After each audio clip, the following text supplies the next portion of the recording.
They were born in a little shtetl, little village, less than a village, not a town, very tiny, called Frampol. That's in eastern Poland, which is today, it's an area that over history changed hands between Russia and Poland. And today it is part of Poland, but it's very close to the Ukraine. Stanley's parents, Abraham and Shoila Pankowitz, who in their immigration process would later become Abe and Shirley Penkin, came to the United States in the late 1920s. At that time, many people were immigrating to the United States. One of the main groups of immigrants pouring into the States were the Jews. As a wave of anti Semitism spread through Eastern Europe, many Jews, including Abe and Shirley's family, migrated to New York City. There was a tremendous amount of anti-Semitism in Poland back in those days. So they were very poor, as my father and my mother used to tell me. They basically most of what they had to eat was bread and potatoes. So they were very poor. They were discriminated against by the non-Jewish Poles. And that was pretty typical in those days. That was going on in Russia and in Poland and elsewhere. So if you remember Fiddler on the Roof, how the Cossacks came and they destroyed villages and towns, the pogroms, that's what they were subject to. So it was about escaping to a better life. And so I think, my guess is it was kind of a family plan to get everybody over, which eventually they did. Now, none of my father's close family, mother, father, three sisters, none of them came over. In fact, they were all, and brother, they were all killed in the Holocaust. The word pogrom is a Russian term for organized massacres of a particular ethnic group, in this case, the Jews. In a similar manner to Nazi-era violence against Jews, pogroms were a frequent form of torture of the Jewish people. With police and government encouragement throughout the Russian Empire, havoc ensued in the form of rape, violence, robberies, fires, and general attacks on Jewish communities. If you speak to someone who's Jewish, who came from Poland, at least from the old era, from way back, they never considered themselves Polish. They considered themselves Jewish. I used to see Aunt Bertha at least once a week, and I used to stop by and check in on her on my way home from work. And one day I was with her, and I said, "Bertha." She was hard of hearing, so I said, "Bertha." And she'd say, "What?" I'd say, "Bertha, Suzanne and I, we're going to Poland, and we're going to go to Frampol." And at the time, I thought we really were. I found it on the map, and she said, "What? Why would you want to go there?" And what she meant by that was a place they escaped. She couldn't imagine anybody wanting to go there. So that spoke volumes. Upon arrival at Ellis Island, one of the most frequently visited portals for immigrants into the United States, an inspection of each person requesting entry would be conducted. It included an evaluation of health and of likeliness to become a public charge.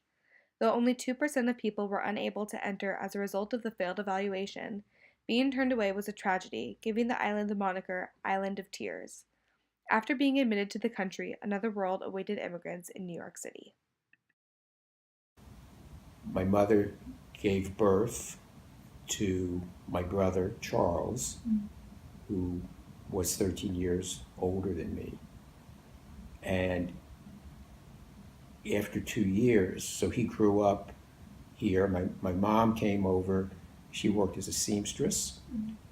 And in those days, they may have made $4, $5, $6, $7 a day or something like that.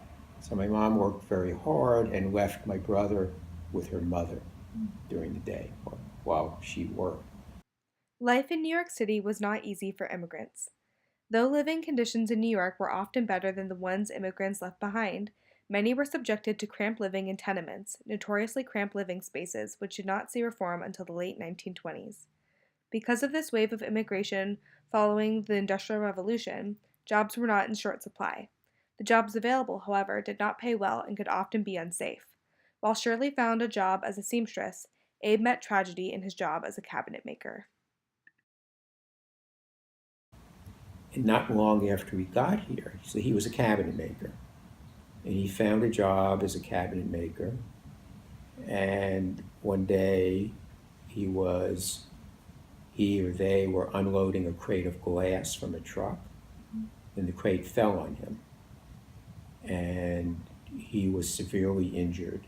So he had his leg, one of his legs, was just shattered by glass, and he wound up in the hospital for 2 years. He had a tremendous infection. As a matter of fact, he had a stiff leg, and the whole side of his one leg was totally carved out because they had to try and cut out the infection. So 2 years in a hospital, and he, I think, almost died many times, but somehow he fought it through. And this was before the discovery of penicillin. So they went through a lot, coming to this country, being poor, living on the Lower East Side, struggling to make a living. Uh, it had to have been really, really tough.